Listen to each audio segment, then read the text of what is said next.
Hello, എല്ലാവർക്കും people's അക്കാഡമിയിലേക്ക് സ്വാഗതം. നമ്മൾ കഴിഞ്ഞ ക്ലാസ്സിൽ സിലബസ് അനുസരിച്ച് ക്ലാസ് തുടങ്ങിയിട്ടുണ്ടായിരുന്നു. അതിൽ നമ്മൾ ആദ്യം ഇന്ത്യയുടെ ഇന്ത്യൻ ജോഗ്രഫിയാണ് തുടങ്ങിയത്. അതിൽ ഇന്ത്യയുടെ അടിസ്ഥാന വിവരങ്ങൾ, അതിർത്തികളും അതിരുകളും, ഇതാണ് നമ്മുടെ ടോപ്പിക്ക്. അപ്പോൾ ഇനി നമുക്ക് ആ ഒരു ടോപ്പിക്ക് തീരണമെങ്കിൽ ഇന്ത്യൻ ഭൂപ്രകൃതിയും കൂടി പറഞ്ഞാൽ മാത്രമേ നമുക്ക് ആ ഒരു ടോപ്പിക്ക് കംപ്ലീറ്റ് ആയെന്ന് പറയാൻ പറ്റുള്ളൂ. അപ്പോൾ നമ്മൾ അതാണ് നമ്മൾ ഇന്നത്തെ ക്ലാസ്സിൽ പഠിക്കാനായിട്ട് പോകുന്നത്. ഇന്ത്യയുടെ ഭൂപ്രകൃതി എന്ന് പറയുമ്പോൾ നമുക്ക് ഇന്ത്യയുടെ ഭൂപ്രകൃതിയെ പ്രധാനമായിട്ടും ഉത്തര പർവ്വത മേഖല, ഉത്തര മഹാസമതലം, ഉപദ്വീപീയ പീഠഭൂമി, തീരസമതലം, ദ്വീപുകൾ, ഇങ്ങനെ നമുക്ക് തിരിക്കാം. ഓക്കെ അല്ലേ? അപ്പോൾ ഇന്ത്യൻ ഭൂപ്രകൃതിയെ പ്രധാനമായിട്ടും നമുക്ക് ഒന്ന് ഉത്തര പർവ്വത മേഖല, ഉത്തര മഹാസമതലം, ഉത്തര പർവ്വത മേഖല, ഉത്തര മഹാസമതലം, ഉപദ്വീപീയ പീഠഭൂമി, പോലെ തീരപ്രദേശം, ദ്വീപ്, ഇങ്ങനെ നമുക്ക് 5 ആയിട്ട് കാറ്റഗറൈസ് ചെയ്യാൻ പറ്റും. ഇതിൽ നമ്മൾ ഫസ്റ്റ് നമ്മൾ പഠിക്കാൻ പോകുന്നത് ഉത്തര പർവ്വത മേഖലയെ കുറിച്ചാണ്. ആദ്യം നമ്മൾ പഠിക്കാൻ പോകുന്നത് നമ്മുടെ ഇന്ത്യയുടെ ഏറ്റവും മുകളിലത്തെ ഭാഗങ്ങളായ ഉത്തര പർവ്വത മേഖലകളെ കുറിച്ചാണ് നമ്മൾ ഇന്നത്തെ ക്ലാസ്സിൽ പഠിക്കാനായിട്ട് പോകുന്നത്. ഈ ഉത്തരപർവ്വത മേഖലയെ പ്രധാനമായിട്ടും 3 ആയിട്ട് തിരിച്ചിട്ടുണ്ട്. ഓക്കെ അല്ലേ? അപ്പോൾ നമ്മുടെ ഇന്ത്യയുടെ ഏറ്റവും വടക്ക് മുതൽ കിഴക്ക് ഭാഗം വരെയുള്ള ആ ഒരു ഉത്തരപർവ്വത മേഖലയെ നമുക്ക് എത്രയായിട്ട് തിരിക്കാം? 3 ആയിട്ട് തിരിക്കാം. മുകളിലത്തെ കാര്യമാണ് പറയുന്നത്. ഏതൊക്കെയാണെന്ന് ചോദിച്ചാൽ, ഒന്ന് ട്രാൻസ് ഹിമാലയൻ നിരകൾ. നമ്മൾ ഉത്തര പർവ്വത മേഖലയാണ് പഠിക്കുന്നത്. ഉത്തരപർവ്വത മേഖലയെ നമുക്ക് 3 ആയിട്ട് തരംതിരിക്കാം. ട്രാൻസ് ഹിമാലയൻ നിരകൾ, ഹിമാലയൻ നിരകൾ, പൂർവാചൽ അല്ലെങ്കിൽ കിഴക്കൻ മലനിരകൾ, ഇങ്ങനെ 3 ആയിട്ട് നമുക്ക് ഉത്തരപർവ്വത മേഖലയെ തിരിക്കാം. അപ്പോൾ ഉത്തരപർവ്വത മേഖലയെ മെയിനായിട്ട് 3 ആയിട്ട് തിരിക്കാം. ഏതൊക്കെയാണ്? ട്രാൻസ് ഹിമാലയൻ നിരകൾ, ഹിമാലയൻ നിരകൾ, കിഴക്കൻ മലനിരകൾ അല്ലെങ്കിൽ പൂർവാചൽ. ഏതൊക്കെയാണ്? ട്രാൻസ് ഹിമാലയൻ നിരകൾ, ഹിമാലയൻ നിരകൾ, കിഴക്കൻ മലനിരകൾ അല്ലെങ്കിൽ പൂർവാചൽ, ഇങ്ങനെ 3 ആയിട്ട് നമുക്ക് ഉത്തരപർവ്വത മേഖലയെ തിരിക്കാം. ഓക്കെ അല്ലേ? അപ്പൊ നമ്മൾ ആദ്യം പഠിക്കാൻ പോകുന്നത് ഉത്തരപർവ്വത മേഖലയെ കുറിച്ചാണ്. അപ്പോൾ ഈ ഉത്തരപർവ്വത മേഖലയുടെ സ്ഥാനം എവിടെയാണ്? ഉത്തരപർവ്വത മേഖല എന്ന് ചോദിച്ചാൽ എവിടെ മുതൽ എവിടെയാണെന്ന് ചോദിച്ചാൽ ലഡാക്കിന് വടക്ക് പടിഞ്ഞാറ് മുതൽ ഇന്ത്യയുടെ കിഴക്കൻ അതിർത്തി വരെയാണ്. നമ്മുടെ ഇന്ത്യയുടെ ഏറ്റവും മുകളിലത്തെ ഭാഗം ലഡാക്ക് നമുക്കറിയാം. ആ ലഡാക്കിൽ എവിടെ മുതലാണ്? വടക്ക് പടിഞ്ഞാറ് മുതൽ, ലഡാക്കിന്റെ വടക്ക് പടിഞ്ഞാറ് മുതൽ എവിടെ വരെ? ഇന്ത്യയുടെ കിഴക്കൻ അതിർത്തിയുടെ നമ്മുടെ കിഴക്കൻ, നമ്മൾ കഴിഞ്ഞ ക്ലാസ്സിൽ പറഞ്ഞു ഇന്ത്യയുടെ 4 അതിർത്തികളും പറഞ്ഞു. ഇന്ത്യയുടെ കിഴക്കേ അറ്റം ഏതാണ്? അത് അരുണാചൽ പ്രദേശാണ്. അതൊക്കെ നമ്മൾ കഴിഞ്ഞ ക്ലാസ്സിൽ പഠിച്ചല്ലേ. കിബുത്തു എവിടെയാണ്? കിബുത്തു അരുണാചൽ പ്രദേശിലാണ്. അപ്പോൾ ഈ അരുണാചൽ പ്രദേശ് വരെ, ഇന്ത്യയുടെ കിഴക്കൻ അതിർത്തി വരെയാണ് ഈ ഉത്തരപർവ്വത മേഖല സ്ഥിതി ചെയ്യുന്നത്. അപ്പോൾ ഉത്തരപർവ്വത മേഖല ലഡാക്കിന്റെ വടക്ക് പടിഞ്ഞാറ് മുതൽ ഇന്ത്യയുടെ കിഴക്കേ അതിർത്തി വരെയാണ് ഏത് ഉത്തരപർവ്വത മേഖല സ്ഥിതി ചെയ്യുന്നത്. അപ്പൊ നമ്മൾ പറഞ്ഞു ഈ ഉത്തരപർവ്വത മേഖലയെ എന്താണ്? ആ മേഖലയിൽ സ്ഥിതി ചെയ്യുന്ന പർവ്വതനിരകളുടെ അടിസ്ഥാനത്തിലാണ് 3 ആയിട്ട് തരംതിരിച്ചിട്ടുള്ളത്. അപ്പോൾ ഈ ഉത്തരപർവ്വത മേഖലയെ അവിടെ സ്ഥിതി ചെയ്യുന്ന പർവ്വതനിരകളുടെ അടിസ്ഥാനത്തിൽ 3 ആയിട്ട് തിരിച്ചിട്ടുണ്ട്. ഏതൊക്കെയാണ്? ട്രാൻസ് ഹിമാലയൻ നിരകൾ, ഹിമാലയൻ നിരകൾ, കിഴക്കൻ മലനിരകൾ. ട്രാൻസ് ഹിമാലയൻ നിരകൾ, ഹിമാലയൻ നിരകൾ, കിഴക്കൻ മലനിരകൾ. നമ്മൾ ഇനി അതിലോട്ടാണ് പോകുന്നത്. ആദ്യം നമുക്ക് ട്രാൻസ് ഹിമാലയൻ നിരകളെ കുറിച്ച് പഠിക്കാം. ഫസ്റ്റ് പഠിക്കാൻ പോകുന്നതാണ് ട്രാൻസ് ഹിമാലയൻ നിരകൾ. ഏതാണ് ആദ്യം പഠിക്കാൻ പോകുന്നത്? ട്രാൻസ് ഹിമാലയൻ നിരകൾ. ഈ ട്രാൻസ് ഹിമാലയൻ നിരകൾ എന്ന് പറയുമ്പോഴത്തേക്കും ഈ ട്രാൻസ് ഹിമാലയത്തിന്റെ വടക്ക് ഭാഗമാണ് ട്രാൻസ് ഹിമാലയം എന്ന് അറിയപ്പെടുന്നത്. അതായത് നമ്മുടെ ട്രാൻസ് ഹിമാലയം, നമ്മുടെ ഹിമാലയം അറിയാലോ. ഈ ഹിമാലയത്തിന്റെ വടക്കൻ ഭാഗത്തെയാണ് എന്തെന്ന് അറിയപ്പെടുന്നത്? ട്രാൻസ് ഹിമാലയം എന്നറിയപ്പെടുന്നത്. അതായത് നമ്മുടെ ഹിമാലയം എല്ലാവർക്കും അറിയാം. ഈ ഹിമാലയത്തിന്റെ വടക്ക് ഭാഗത്തെയാണ് എന്തെന്ന് അറിയപ്പെടുന്നത്? ട്രാൻസ് ഹിമാലയം എന്ന് അറിയപ്പെടുന്നത്. ഈ ട്രാൻസ് ഹിമാലയത്തിന്റെ ശരാശരി ഉയരം 6000 മീറ്റർ ആണ്. ചോദിച്ചിട്ടുള്ളതാണ്, മീൻസ് നമുക്ക് സ്റ്റേറ്റ്മെന്റിലൊക്കെ വരാറുള്ളതാണ്. അപ്പോൾ ട്രാൻസ് ഹിമാലയത്തിനെ കുറിച്ചാണ് നമ്മൾ ആദ്യം പഠിക്കാൻ പോകുന്നത്. ഉത്തരപർവ്വത മേഖലയിലെ ആദ്യത്തെ ഭാഗമാണ് ട്രാൻസ് ഹിമാലയം. ഈ ട്രാൻസ് ഹിമാലയത്തിന്റെ ഉയരം എത്രയാണ്? 6000 മീറ്റർ ആണ് കേട്ടോ. ട്രാൻസ് ഹിമാലയത്തിന്റെ ഉയരം എത്രയാണ്? 6000 മീറ്റർ. ഈ ട്രാൻസ് ഹിമാലയത്തിന്റെ ഭാഗമായിട്ടുള്ള ഇന്ത്യയുടെ 2 കേന്ദ്രഭരണ പ്രദേശങ്ങളാണ്. ഏതൊക്കെയായിരിക്കും? ഏറ്റവും മുകളിൽ വരുമ്പോൾ ജമ്മു കാശ്മീരും ലഡാക്കും. അപ്പോൾ ട്രാൻസ് ഹിമാലയത്തെ കുറിച്ചാണ് പഠിക്കുന്നത്. ട്രാൻസ് ഹിമാലയത്തിൽ എന്താണ്? ട്രാൻസ് ഹിമാലയത്തിന്റെ ശരാശരി ഉയരം 6000 മീറ്റർ ആണ്. ട്രാൻസ് ഹിമാലയത്തിൽ ഉൾപ്പെടുന്ന ഇന്ത്യയിലെ 2 കേന്ദ്രഭരണ പ്രദേശങ്ങളാണ് ജമ്മു കാശ്മീരും അതുപോലെ ലഡാക്കും. ഈ ട്രാൻസ് ഹിമാലയത്തിനെ നമുക്ക് 3 ആയിട്ട് തിരിക്കാം. ട്രാൻസ് ഹിമാലയത്തെ നമുക്ക് എത്രയായിട്ട് തിരിക്കാം? 3 ആയിട്ട് തിരിക്കാം. ഏതൊക്കെയാണ്? കാരക്കോറം, ലഡാക്ക്, സസ്കർ. ഓക്കെ. അപ്പൊ നമ്മൾ ആദ്യം പറഞ്ഞു, നമ്മളിപ്പോൾ പഠിച്ചുകൊണ്ടിരിക്കുന്ന ഏതാണ്? ഉത്തരപർവ്വത മേഖല. ആ ഉത്തരപർവ്വത മേഖലയെ എത്രയായിട്ട് തിരിച്ചിട്ടുണ്ട്? 3 ആയിട്ട് തിരിച്ചിട്ടുണ്ട്. ട്രാൻസ് ഹിമാലയം, ഹിമാലയം, കിഴക്കൻ മലനിരകൾ. അതിൽ നമ്മൾ ആദ്യം പഠിക്കുന്നത് ട്രാൻസ് ഹിമാലയം. ഈ ട്രാൻസ് ഹിമാലയത്തിനെയും എത്രയായിട്ട് തിരിച്ചിട്ടുണ്ട്? 3 ആയിട്ട് തിരിച്ചിട്ടുണ്ട്. ഏതൊക്കെയാണ്? കാരക്കോറം, ലഡാക്ക്, സസ്കർ. ഓക്കെ അല്ലേ? അപ്പൊ ട്രാൻസ് ഹിമാലയത്തിന്റെ ഉയരം എത്ര ചോദിച്ചാൽ ശരാശരി 6000 മീറ്റർ ആണ്. പിന്നെ നമ്മൾ പറഞ്ഞു ട്രാൻസ് ഹിമാലയത്തിന്റെ ഭാഗമായിട്ടുള്ള പ്രധാനപ്പെട്ട 2 കേന്ദ്രഭരണ പ്രദേശങ്ങളാണ് ജമ്മു കാശ്മീർ, ലഡാക്ക്. ഇനി ഈ ട്രാൻസ് ഹിമാലയത്തിൽ നമ്മൾ എത്രയായിട്ട് തിരിക്കും എന്ന് പറഞ്ഞു? 3 ആയിട്ട് തിരിക്കും. ഏതൊക്കെയാണ്? കാരക്കോറം, ലഡാക്ക്, സസ്കർ. നമുക്കിനി ഇതിന്റെ ഓരോന്നിന്റെയും പ്രധാനപ്പെട്ട നമ്മുടെ എക്സാം പോയിന്റ് ഓഫ് വ്യൂ ഉള്ള കാര്യങ്ങളാണ് നമ്മൾ ഇനി പഠിക്കാനായിട്ട് പോകുന്നത്. നമ്മൾ നോക്കിയോ, ട്രാൻസ് ഹിമാലയത്തെ 3 ആയിട്ട് തിരിച്ചല്ലേ? കാരക്കോറം, ലഡാക്ക്, സസ്കർ. അപ്പോ ഈ ട്രാൻസ് ഹിമാലയത്തിന്റെ തന്നെ ഏറ്റവും മുകളിലത്തെ ഭാഗമാണ് പർവ്വതനിരയാണ് എന്ന് പറയുന്നത് കാരക്കോറം. അപ്പൊ ട്രാൻസ് ഹിമാലയത്തെ 3 ആയിട്ട് തിരിച്ചിട്ടുണ്ട്. ഈ ട്രാൻസ് ഹിമാലയത്തിൽ ഏറ്റവും എവിടെയുള്ള വടക്കായി സ്ഥിതി ചെയ്യുന്ന പർവ്വതനിരയാണ് എന്ന് പറയുന്നത് കാരക്കോറം. അപ്പൊ ട്രാൻസ് ഹിമാലയത്തിന്റെ വടക്ക ഓർഡറിൽ പഠിച്ചാൽ മതി, കാരക്കോറം, ലഡാക്ക്, സസ്കർ. അപ്പൊ ട്രാൻസ് ഹിമാലയത്തിന്റെ വടക്കാണ് ആര് വരുന്നത്? കാരക്കോറം. ഉയർന്ന ഏഷ്യയുടെ നട്ടെൽ എന്നാണ് ആരെ അറിയപ്പെടുന്നത്? ഈ കാരക്കോറത്തിന് അറിയപ്പെടുന്നത് കേട്ടോ. അപ്പോ കാരക്കോറം പർവ്വതനിര, ഇതൊരു പർവ്വതനിരയാണ്. ഈ കാരക്കോറം പർവ്വതനിര അറിയപ്പെടുന്നത് എങ്ങനെയാണ്? ഉയർന്ന ഏഷ്യയുടെ നട്ടെല്ല്. ഉയർന്ന ഏഷ്യയുടെ നട്ടെല്ല് എന്നാണ് ആരെ അറിയപ്പെടുന്നത്? കാരക്കോറം പർവ്വതനിരയെ അറിയപ്പെടുന്നത്. ഇന്ത്യയുടെ വടക്കേ അറ്റം പഠിച്ചപ്പോൾ നമ്മൾ ഇന്ദിരാകോളം എന്ന് പഠിച്ചില്ലേ? ഈ ഇന്ദിരാകോളം എവിടെയാണെന്ന് ചോദിച്ചാൽ അത് ഈ കാരക്കോറം മലനിരയിലാണ് കേട്ടോ. അപ്പോൾ ഇന്ദിരാകോളം സ്ഥിതി ചെയ്യുന്ന മലനിര ചോദിച്ചാൽ ഏതാണ്? അതും കാരക്കോറമാണ്. കാരക്കോറം. അപ്പോൾ ട്രാൻസ് ഹിമാലയത്തെ 3 ആയിട്ട് തരംതിരിച്ചു. ഏതൊക്കെയാണ്? കാരക്കോറം, ലഡാക്ക്, സസ്കർ. അതിൽ നമ്മൾ ആദ്യം കാരക്കോറത്തിനെ കുറിച്ചാണ് പറയുന്നത്. കാരക്കോറത്തിനെ കുറിച്ച് പറഞ്ഞു. എന്താണ്? ട്രാൻസ് ഹിമാലയത്തിന്റെ വടക്ക് സ്ഥിതി ചെയ്യുന്ന മലനിരയാണ് കാരക്കോറം. ഇനി ഉയർന്ന ഏഷ്യയുടെ നട്ടെൽ എന്നറിയപ്പെടുന്നത് കാരക്കോറത്തിനെയാണ്. ഇന്ത്യയുടെ വടക്കേ അറ്റം എന്നറിയപ്പെടുന്ന ഇന്ദിരാകോൾ സ്ഥിതി ചെയ്യുന്ന പർവ്വതനിര ചോദിച്ചാൽ അല്ലെങ്കിൽ മലനിര ചോദിച്ചാൽ ഏതാണ്? അതും കാരക്കോറമാണ്. ലോകത്തിലെ തന്നെ ഏറ്റവും ഉയരം കൂടിയ കൊടുമുടി ഏതാണ്? നമുക്കറിയാം, എവറസ്റ്റ് ആണ്. ഏറ്റവും ഉയരം കൂടിയ 2ാമത്തെ കൊടുമുടി ഏതാണെന്ന് ചോദിച്ചാൽ ലോകത്തിലെ ഏറ്റവും ഉയരം കൂടിയ 2ാമത്തെ കൊടുമുടിയാണ് ഏത്? Godwin Austin. ഈ ഗോഡ്വിൻ ഓസ്റ്റിൻ നമുക്ക് വേറൊരു പേരും കൂടെ അറിയപ്പെടുമല്ലോ. എന്താണ്? Mount K2. അപ്പോൾ ലോകത്തിലെ തന്നെ ഏറ്റവും ഉയരം കൂടിയ 2ാമത്തെ കൊടുമുടിയാണ് ഗോഡ്വിൻ ഓസ്റ്റിൻ അല്ലെങ്കിൽ മൗണ്ട് K2. ഈ മൗണ്ട് K2 സ്ഥിതി ചെയ്യുന്നത് പർവ്വതനിര ഏതാണെന്ന് ചോദിച്ചാൽ ഏതാണ്? അതും കാരക്കോറമാണ്. പ്രീവിയസ് ക്വസ്റ്റ്യൻ ആണ്, നോക്കി പഠിക്കുക. അപ്പോൾ ലോകത്തിലെ തന്നെ ഏറ്റവും ഉയരം കൂടിയ 2ാമത്തെ കൊടുമുടിയാണ് ഗോഡ്വിൻ ഓസ്റ്റിൻ അല്ലെങ്കിൽ മൗണ്ട് K2. ഈ മൗണ്ട് K2 സ്ഥിതി ചെയ്യുന്ന പർവ്വതനിര ഏതാണ്? അത് കാരക്കോറമാണ്. ട്രാൻസ് ഹിമാലയത്തിന്റെ 3 ഡിവിഷനിൽ ഒന്നാണ് കാരക്കോറം. ഈ കാരക്കോറം എന്ന് പറയുന്നത് ട്രാൻസ് ഹിമാലയത്തിന്റെ വടക്കാണ് സ്ഥിതി ചെയ്യുന്നത്. അതുപോലെ ഉയർന്ന ഏഷ്യയുടെ നട്ടെൽ എന്നറിയപ്പെടുന്നു. ഇന്ത്യയുടെ വടക്കേ അറ്റമായ ഇന്ദിരാകോൾ കാരക്കോറത്തിലാണ്. ലോകത്തിലെ തന്നെ ഏറ്റവും വലിയ 2ാമത്തെ കൊടുമുടിയായ ഗോഡ്വിൻ ഓസ്റ്റിൻ അല്ലെങ്കിൽ മൗണ്ട് K2 സ്ഥിതി ചെയ്യുന്നത് എവിടെയാണ്? അതും ഈ കാരക്കോറത്തിലാണ്. കാരക്കോറത്തിന്റെ ഉയരം നമ്മുടെ പുതിയ പുസ്തകം മാറി വന്നിട്ടുണ്ട്. അപ്പൊ മുന്നേ നമ്മൾ പഠിച്ചുകൊണ്ടിരുന്നത് എത്രയാണ്? 8611. 8611 ആണ് എന്താണ് നമ്മുടെ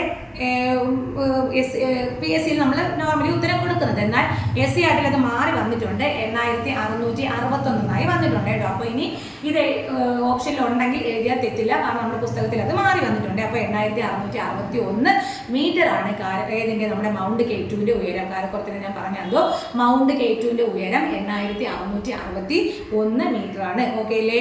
അപ്പൊ നമ്മൾ പറഞ്ഞു ട്രാൻസ് ഹിമാലയത്തിന്റെ വടക്കായി സ്ഥിതി ചെയ്യുന്ന മലനിരയാണ് കാരക്കോറം. പിന്നെ പറഞ്ഞു ഉയർന്ന ഏഷ്യയുടെ നട്ടെൽ എന്നറിയപ്പെടുന്നത് കാരക്കോറത്തിനെയാണ്. ഇന്ദിരാകോൾ സ്ഥിതി ചെയ്യുന്നത് കാരക്കോറത്തിലാണ്. ലോകത്തിലെ ഏറ്റവും വലിയ 2ാമത്തെ കൊടുമുടിയായ മൗണ്ട് K2 അല്ലെങ്കിൽ ഗോഡ്വിൻ ഓസ്റ്റിൻ സ്ഥിതി ചെയ്യുന്നത് കാരക്കോറത്തിലാണ്. ഗോഡ്വിൻ ഓസ്റ്റിന്റെ ഉയരം എത്രയാണ്? 8661 മീറ്റർ ആണ്. അതുപോലെ കൃഷ്ണഗിരി എന്ന് സംസ്കൃതത്തിൽ പരാമർശിക്കുന്ന പർവ്വതനിര ഏതാണ്? അത് കാരക്കോറമാണ്. കൃഷ്ണഗിരി എന്ന് സംസ്കൃതത്തിൽ പരാമർശിച്ചിരുന്ന പർവ്വതനിര ചോദിച്ചാൽ ഏതാണ്? അത് കാരക്കോറം. ഇത്രയാണ് നമുക്ക് കാരക്കോറത്തിനെ കുറിച്ച് മെയിൻ ആയിട്ട് പഠിക്കാനുള്ളത്. അപ്പൊ ട്രാൻസ് ഹിമാലയത്തിന്റെ 1ാമത്തെ ഡിവിഷനാണ് കാരക്കോറം. അത് നമ്മൾ പഠിച്ചു. അടുത്ത 2ാമത്തതാണ് എന്ന് പറയുന്നത് ലഡാക്ക്. ലഡാക്ക്. അപ്പോൾ കാരക്കോറം, ലഡാക്ക്, സസ്കർ. അപ്പൊ ആദ്യത്തെ കാരക്കോറം പഠിച്ചു, 2ാമത്തത് ലഡാക്ക്. ലഡാക്ക് എന്ന് പറയുമ്പോൾ നമ്മുടെ മനസ്സിലേക്ക് വരുന്ന കുറെ കാര്യങ്ങളുണ്ടായിരിക്കും. ഫസ്റ്റ്, ഇന്ത്യയിൽ ഏറ്റവും ഉയരത്തിൽ സ്ഥിതി ചെയ്യുന്ന പീഠഭൂമിയാണ് എന്ന് പറയുന്നത് ലഡാക്ക്. നമ്മുടെ ഇന്ത്യയിലെ ഏറ്റവും ഉയരത്തിൽ സ്ഥിതി ചെയ്യുന്ന പീഠഭൂമിയാണ് ലഡാക്ക്. ഇന്ത്യയിലെ ഏറ്റവും ഉയരത്തിൽ സ്ഥിതി ചെയ്യുന്ന പീഠഭൂമിയാണ് ലഡാക്ക് എന്ന് പറയുന്നത്. ഇന്ത്യയിലെ തണുത്ത മരുഭൂമി എന്നറിയപ്പെടുന്നത് ആരെയാണ്? ലഡാക്കിനെയാണ്. ഇന്ത്യയിലെ തണുത്ത മരുഭൂമി എന്നറിയപ്പെടുന്നു. അതുപോലെ മറ്റൊരു പേരുണ്ടല്ലോ, ലിറ്റിൽ ടിബറ്റ് എന്ന് അറിയപ്പെടുന്നു. ഇന്ത്യയിലെ തണുത്ത മരുഭൂമി എന്നറിയപ്പെടുന്നു. ലിറ്റിൽ ടിബറ്റ് എന്നൊക്കെ അറിയപ്പെടുന്ന ആരെയാണ്? അതെല്ലാം നമ്മുടെ ലഡാക്കിനെയാണ്. ഇനി ഈ ലഡാക്കിലോട്ടുള്ള ഒരു പ്രവേശന കവാടമുണ്ട്. അതിന്റെ അതിന്റെ പേരെന്താണ്? അതാണ് ദ്രാസ്. ഇന്ത്യയിലേക്കുള്ള പ്രവേശന കവാടം എന്നറിയപ്പെടുന്ന പ്രദേശമാണ് ദ്രാസ്. ദ്രാസ് ദ്രാസ്. അപ്പോൾ നമ്മൾ എന്താണ് നമ്മുടെ ലഡാക്കിനെ കുറിച്ചാണ് പഠിച്ചത്. ലഡാക്ക് എന്ന് പറയുമ്പോഴത്തേക്കും ഇന്ത്യയുടെ ഇന്ത്യയുടെ ഏറ്റവും ഉയരത്തിൽ സ്ഥിതി ചെയ്യുന്ന പീഠഭൂമിയാണ് ലഡാക്ക്. പിന്നെ ഇന്ത്യയുടെ തണുത്ത മരുഭൂമി എന്നും ലിറ്റിൽ ടിബറ്റ് എന്നൊക്കെ അറിയപ്പെടുന്ന ആരെയാണ്? ലഡാക്കിനെയാണ്.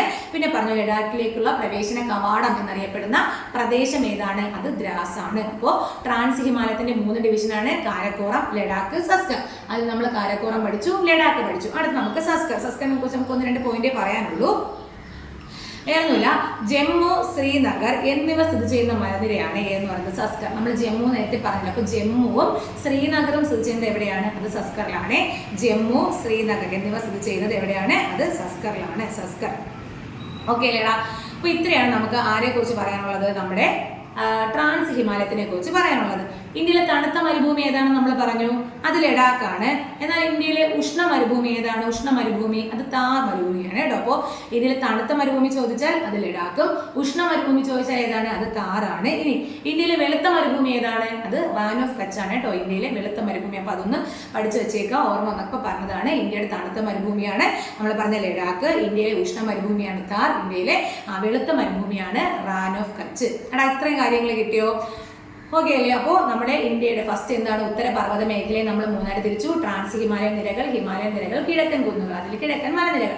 അതിൽ നമ്മൾ ട്രാൻസ് ഹിമാലയത്തെ പിന്നെയും 3ആയിട്ട് തിരിച്ചു. കാരക്കോറം, ലഡാക്ക്, സസ്കർ. കാരക്കോറം, ലഡാക്ക്, സസ്കർ. ഓക്കെ അല്ലേ? ഇനി നമ്മൾ പഠിക്കാൻ പോകുന്നത് ഹിമാലയ നിരകളെ കുറിച്ചാണ്. അപ്പോൾ നമ്മൾ ഏതൊക്കെയാണ് നമ്മളിപ്പോൾ പറഞ്ഞത്?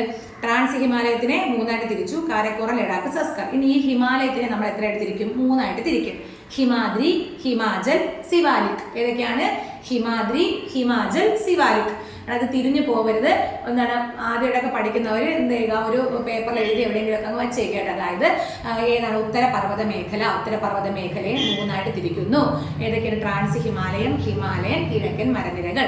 ട്രാൻസ് ഹിമാലയത്തിനെ പിന്നെയും 3ആയിട്ട് തിരിക്കുന്നു. കാരക്കോറം, ലഡാക്ക്, സസ്കർ. ഹിമാലയത്തിനെയും 3ആയിട്ട് തിരിക്കുന്നു. ഹിമാദ്രി, ഹിമാചൽ, സിവാലിക്. ഇനി ഇവിടെ കിഴക്കൻ മലനിരകൾ നമ്മളിപ്പോൾ അവിടെ പഠിക്കും, അപ്പോൾ പറയാം. ഓക്കെ. അപ്പോൾ നമ്മളിപ്പോൾ രണ്ടാമത്തെ ആളിലെത്തി, ഹിമാലയത്തിലെത്തി. ഹിമാലയത്തിൽ നമ്മൾ എത്രയായിട്ട് തിരിക്കുമെന്ന് പറഞ്ഞു? 3ആയിട്ട് തിരിക്കും. ഏതൊക്കെയാണ്? ഹിമാദ്രി, ഹിമാചൽ, സിവാലിക്. ഏതൊക്കെയാണ്? ഹിമാദ്രി, ഹിമാചൽ, സിവാലിക്. അപ്പൊ നോക്കിയോളാം, ഈ ഹിമാലയം എന്ന വാക്കിന്റെ അർത്ഥം എന്താണെന്ന് അറിയാമോ? ഹിമത്തിന്റെ ആലയം അല്ലെ. ഹിമം എന്ന് പറഞ്ഞാൽ എന്താണ്? തണുപ്പ്, മഞ്ഞ് എന്നൊക്കെ നമ്മൾ പറയും അല്ലെ. അപ്പോൾ എന്താണ് ഈ ഹിമാലയം എന്ന വാക്കിന്റെ അർത്ഥം? എന്താണ്? ഹിമം മഞ്ഞാണ് അല്ലെ. അപ്പോൾ മഞ്ഞിന്റെ വാസസ്ഥലം, മഞ്ഞ് വസിക്കുന്ന സ്ഥലം, മഞ്ഞിന്റെ വാസസ്ഥലം എന്നാണ് ഹിമാലയം എന്ന വാക്കിന്റെ അർത്ഥം. ഹിമത്തിന്റെ ആലയം, മഞ്ഞിന്റെ ആലയം. അപ്പോൾ മഞ്ഞിന്റെ വാസസ്ഥലം എന്നാണ് ഹിമാലയത്തെ അറിയപ്പെടുന്നത്. ഈ ഹിമാലയം എവിടെ മുതൽ എവിടെ വരെ എന്ന് നമ്മൾ പഠിക്കേണ്ടതുണ്ട്. അപ്പോൾ ഹിമാലയം എവിടെ മുതൽ എവിടെ വരെയാണ്? പടിഞ്ഞാറ്. നമുക്കറിയാം, നമുക്ക് ഹിമാലയം നദികളെന്ന് നമ്മൾ പറഞ്ഞ് നമ്മൾ 3 നദികളെ പഠിക്കാറുണ്ട് അല്ലേ. അപ്പോൾ ഏറ്റവും ഇന്ത്യയുടെ പടിഞ്ഞാറ് ഭാഗത്തൊരു നദി ഉണ്ടായിരിക്കും, അതുപോലെ കിഴക്ക് ഭാഗത്തും ഉണ്ടായിരിക്കും. അപ്പോൾ നമ്മൾ ഈ പടിഞ്ഞാറ് ഭാഗത്തുള്ള നദി ഏതാണ്? അത് നമ്മുടെ സിന്ധു ആണ് അല്ലേ. അപ്പോൾ ഈ ഹിമാലയത്തിന്റെ അതിര് ചോദിച്ചാൽ പടിഞ്ഞാറ് സിന്ധു മുതൽ കിഴക്ക് ഏത് നദിയുണ്ട്? ബ്രഹ്മപുത്ര നദി വരെ. പടിഞ്ഞാറ് സിന്ധു മുതൽ കിഴക്ക് ബ്രഹ്മപുത്ര നദി വരെ ഏകദേശം 2400 കിലോമീറ്റർ ആണ് ആര് വ്യാപിച്ചു കിടക്കുന്നത്? ഹിമാലയം വ്യാപിച്ചു കിടക്കുന്നത്. അപ്പോൾ നമ്മൾ ഹിമാലയത്തിനെ കുറിച്ചാണ് പറയുന്നത്. ഹിമാലയം എവിടെ മുതൽ എവിടെ വരെയുണ്ട്? പടിഞ്ഞാറ് സിന്ധു മുതൽ കിഴക്ക് ബ്രഹ്മപുത്ര നദി വരെ ഏകദേശം 2400 കിലോമീറ്റർ ആണ് ഹിമാലയം വ്യാപിച്ച് കിടക്കുന്നത്. അപ്പോൾ എന്താണ് നമ്മുടെ ഉത്തരപർവ്വത മേഖലയിലെ രണ്ടാമത്തെ ഡിവിഷനാണ് ഹിമാലയം. അപ്പോൾ ഈ ഹിമാലയം എവിടെ മുതൽ എവിടെ വരെയാണ്? പടിഞ്ഞാറ് സിന്ധു മുതൽ കിഴക്ക് ബ്രഹ്മപുത്ര വരെയാണ് ഹിമാലയം ഏകദേശം 2400 കിലോമീറ്ററിലായിട്ട് വ്യാപിച്ച് കിടക്കുന്നത്. എടാ ഈ ഹിമാലയത്തിന് ഒരു പ്രത്യേകതയുണ്ട്. കിഴക്ക് നിന്ന് പടിഞ്ഞാറേക്ക് പോകുന്തോറും ഇതിന്റെ വീതി എങ്ങനെയാണ്? കുറഞ്ഞു വരും കേട്ടോ. അപ്പോൾ കിഴക്ക് ഹിമാലയത്തിന് വീതി കൂടുതലാണ്, പടിഞ്ഞാറോട്ട് എത്തുന്തോറും എന്ത് ചെയ്യുന്നു? അത് വീതി കുറഞ്ഞു വരുന്നു. അപ്പോൾ പടിഞ്ഞാറ് സിന്ധു മുതൽ കിഴക്ക് ബ്രഹ്മപുത്ര വരെയാണ് ഹിമാലയം വ്യാപിച്ചു കിടക്കുന്നത്. പടിഞ്ഞാറ് നിന്ന് കിഴക്കോട്ടേക്ക് വരുന്തോറും എന്താണ് ഹിമാലയത്തിന്റെ വീതി ഇങ്ങനെ കുറഞ്ഞു വരുന്നു. ഏഷ്യയുടെ വാട്ടർ ടവർ, ഇന്ത്യയുടെ അല്ല ഏഷ്യയുടെ തന്നെ വാട്ടർ ടവർ എന്നറിയപ്പെടുന്നത് ആരെയാണ്? അത് ഹിമാലയത്തിലാണ് കേട്ടോ. അപ്പോൾ ഏഷ്യയുടെ വാട്ടർ ടവർ എന്നറിയപ്പെടുന്നത്, വാട്ടർ ടവർ ഓഫ് ഏഷ്യ എന്നറിയപ്പെടുന്ന ആരെയാണ്? അത് ഹിമാലയത്തെയാണ്. എടാ ഹിമാലയത്തിനെ കുറിച്ച് വേറെ നമുക്ക് എന്തൊക്കെ പറയാൻ പറ്റും? ലോകത്തിലെ ഏറ്റവും ഉയരം കൂടിയ പർവ്വതനിരയാണ് ഏത്? ഹിമാലയം അല്ലേ. ലോകത്തിലെ തന്നെ ഏറ്റവും ഉയരം കൂടിയ പർവ്വതനിരയാണ് ഹിമാലയം.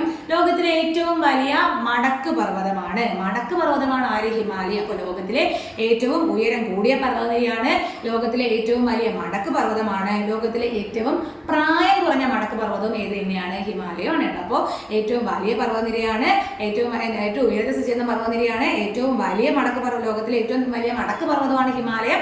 അതുപോലെ എന്താണ് ഏറ്റവും പ്രായം കുറഞ്ഞ മടക്ക് പർവ്വതവും ഏതാണ്? ഹിമാലയമാണ്. ഹിമാലയം. ഈ ഹിമാലയം നമ്മൾ പറഞ്ഞു പടിഞ്ഞാറ് ആര് മുതൽ പടിഞ്ഞാറ് സിന്ധു മുതൽ കിഴക്ക് ബ്രഹ്മപുത്ര വരെ വ്യാപിച്ച് കിടക്കുമെന്ന് പറഞ്ഞു. അപ്പോൾ നമ്മൾ ഇതിങ്ങനെ നോക്കുന്ന സമയത്ത് ഇന്ത്യയിലുള്ള എത്ര സംസ്ഥാനങ്ങൾ ഈ ഹിമാലയത്തിന്റെ ഭാഗമായി വരും എന്ന് ചോദിച്ചാൽ 11 സംസ്ഥാനങ്ങളുണ്ട് കേട്ടോ. അപ്പോൾ 11 സംസ്ഥാനങ്ങൾ ആരുടെ ഭാഗമായിട്ട് വരുന്നുണ്ട്? ഹിമാലയത്തിന്റെ ഭാഗമായി വരുന്നുണ്ട്. 11 സംസ്ഥാനങ്ങളാണ്. ഇനി ഈ ഹിമാലയം അതിർത്തി പങ്കിടുന്നത് നമ്മുടെ ഇന്ത്യയിൽ മാത്രമാണോ? അല്ല. അപ്പോൾ ഹിമാലയം അതിർത്തി പങ്കിടുന്ന മറ്റ് രാജ്യങ്ങളുണ്ട്. അത് ഏതൊക്കെയാണെന്ന് ചോദിച്ചാൽ ഏതൊക്കെയാണ്? ഇന്ത്യ ഉണ്ട്, നമുക്കറിയാം. ഇന്ത്യയുടെ അയൽ രാജ്യങ്ങൾ ഏതൊക്കെയുണ്ട്? പാകിസ്ഥാനുണ്ട്, ചൈനയുണ്ട്, നേപ്പാളുണ്ട്, ഭൂട്ടാനുണ്ട്, അഫ്ഗാനിസ്ഥാനുണ്ട്, ബംഗ്ലാദേശ് ഉണ്ട്, മ്യാൻമാർ ഉണ്ട്. അപ്പോൾ ഇന്ത്യയും ഇന്ത്യയുടെ അയൽ രാജ്യങ്ങളായിട്ടുള്ള ആരൊക്കെയുണ്ട്? Pakistan, Afghanistan, China, Nepal, Bhutan, Bangladesh, Myanmar. ഇത്രയും 7 രാജ്യങ്ങളുമായിട്ടാണ് ആർക്ക് അതിർത്തിയുള്ളത്? നമ്മുടെ ഹിമാലയത്തിന് അതിർത്തിയുള്ളത്. ഓക്കെ അല്ലേ? അപ്പോൾ ഹിമാലയത്തിന്റെ ഭാഗമായിട്ട് വരുന്ന ഇന്ത്യൻ സംസ്ഥാനങ്ങൾ എത്ര എണ്ണം ഉണ്ട്? 11 ഉണ്ട്. ആ 11 പേര് ഞാൻ പറഞ്ഞുതരാം. ഓക്കെ. ഹിമാചൽ പ്രദേശ്, ഉത്തരാഖണ്ഡ്, സിക്കിം, പശ്ചിമ ബംഗാൾ, മേഘാലയ, അസം, ത്രിപുര, മിസോറാം, മണിപ്പൂർ, നാഗാലാൻഡ്, അരുണാചൽ പ്രദേശ്. ഇത്രയും 11 സംസ്ഥാനങ്ങളാണ് ഇന്ത്യയിലെ ഹിമാലയത്തിന്റെ ഭാഗമായിട്ട് വരുന്നത്. അപ്പോൾ 11 സംസ്ഥാനങ്ങൾ എന്ന് പറഞ്ഞില്ലേ? അപ്പോൾ ഹിമാലയത്തിന്റെ ഭാഗമായിട്ട് വരുന്ന കേന്ദ്രഭരണ പ്രദേശങ്ങൾ എത്ര എണ്ണം ഉണ്ട്? 2 എണ്ണം ഉണ്ട്. ഏതൊക്കെയായിരിക്കും? ജമ്മു കാശ്മീരും ലഡാക്കും. ഹിമാലയത്തിന്റെ ഭാഗമായിട്ട് വരുന്ന 2 കേന്ദ്രഭരണ പ്രദേശങ്ങളാണ് ഏതൊക്കെ? ജമ്മു കാശ്മീർ, അതുപോലെ ലഡാക്ക്. ഇനി ഹിമാലയത്തിന് എത്രയായിട്ട് ഡിവൈഡ് ചെയ്തെന്ന് നമ്മൾ പറഞ്ഞു? 3. ഏതൊക്കെയാണ്? ഹിമാദ്രി, ഹിമാചൽ, സിവാലിക്. ഇനി നമ്മൾ പഠിക്കാൻ പോകുന്നത് ഇവരെ ഓരോരുത്തരെയും കുറിച്ചിട്ടാണ്. ആദ്യം നമ്മൾ പറയാൻ പോകുന്നത് ഹിമാദ്രി. ഈ ഓർഡറിൽ തന്നെ പഠിക്കുക. ഹിമാലയത്തിലെ ഏറ്റവും ഉയരം കൂടിയ പർവ്വതനിരയാണ് എന്ന് പറയുന്നത് ഹിമാദ്രി. അപ്പോൾ ഹിമാദ്രിയാണ് മുകളിൽ, രണ്ടാമത് ഹിമാദ്രി, രണ്ടാമത് ഹിമാചൽ, മൂന്നാമത് സിവാലിക്. അപ്പോൾ ഹിമാലയത്തിലെ ഏറ്റവും ഉയരം കൂടിയ പർവ്വതനിര ചോദിച്ചാൽ ഏതാണ്? അത് ഹിമാദ്രി. ഈ ഭാഗത്ത് നിന്നാണ് ഇവിടെ ഏറ്റവും കൂടുതൽ ക്വസ്റ്റ്യൻ വരുന്നത് കേട്ടോ. അതായത് നമ്മുടെ ഹിമാലയത്തിന്റെ ഈ 3 ഡിവിഷൻസിൽ നിന്നാണ് ഏറ്റവും കൂടുതൽ ക്വസ്റ്റ്യൻസ് കണ്ടിട്ടുള്ളത്. അപ്പോൾ ഹിമാലയത്തിന്റെ ഏറ്റവും വടക്കായി അല്ലെങ്കിൽ ഏറ്റവും മുകളിലായി സ്ഥിതി ചെയ്യുന്ന പർവ്വതനിരയാണ് എന്ന് പറയുന്നത് ഹിമാദ്രി. ഹിമാലയത്തിന്റെ വടക്കേ അറ്റത്തുള്ള പർവ്വതനിര ചോദിച്ചാലും ഏത് തന്നെയാണ്? അത് ഹിമാദ്രിയാണ്. ഹിമാലയത്തിന്റെ നട്ടൽ എന്നറിയപ്പെടുന്നതും ഏതാണ്? ഹിമാലയത്തിന്റെ നട്ടൽ എന്നറിയപ്പെടുന്ന ഏറ്റവും ഉയരമേറിയ പർവ്വതനിരയാണ് ഹിമാദ്രി. അപ്പൊ ഹിമാലയത്തിനെ 3ആയിട്ട് തിരിച്ചു. അതിലെ ഏറ്റവും ആദ്യത്താണ് ഹിമാദ്രി. അതിനെ തന്നെയാണ് ഹിമാലയത്തിന്റെ നട്ടൽ എന്നറിയപ്പെടുന്നത്. ഹിമാലയത്തിലെ ഏറ്റവും ഉയരം കൂടിയ പർവ്വതനിരയും ഏത് തന്നെയാണ്? ഹിമാദ്രി തന്നെയാണ്. ഹിമാദ്രിയുടെ ശരാശരി ഉയരം ചോദിക്കും. 6000 മീറ്റർ. ഹിമാദ്രിയുടെ ശരാശരി ഉയരം എത്രയാണ്? 6000 മീറ്റർ. ഹിമാദ്രിയുടെ ശരാശരി ഉയരം 6000 മീറ്റർ ആണ്. ഇനി എങ്ങനെയൊക്കെ അറിയപ്പെടുന്നുണ്ട്? ഗ്രേറ്റർ ഹിമാലയ, ഇന്നർ ഹിമാലയ എന്നീ പേരുകളിലും അറിയപ്പെടുന്നുണ്ട്. ആരെ? ഹിമാദ്രിയെ. അപ്പൊ ഹിമാദ്രി എങ്ങനെയൊക്കെ അറിയപ്പെടുന്നുണ്ട്? ഗ്രേറ്റർ ഹിമാലയ, ഇന്നർ ഹിമാലയ ഇങ്ങനെയൊക്കെ അറിയപ്പെടുന്നത് ആരെയാണ്? അത് ഹിമാദ്രിയാണ്. ഹിമാദ്രിയിൽ നിന്ന് ഉത്ഭവിക്കുന്ന 2 നദികളുണ്ട്. ഏതൊക്കെയാണ്? ഗംഗയും യമുനയും. ഹിമാദ്രിയിൽ നിന്ന് ഉത്ഭവിക്കുന്ന 2 നദികളാണ് ഗംഗ, യമുന. അപ്പോൾ നമ്മൾ ഹിമാലയത്തിലെ 3 സമാന്തര പർവ്വതനിരകളാണ് ഹിമാദ്രി, ഹിമാചൽ, സിവാലിക്. അതിൽ നമ്മൾ ആദ്യം ഹിമാദ്രിയെ കുറിച്ചാണ് പറയുന്നത്.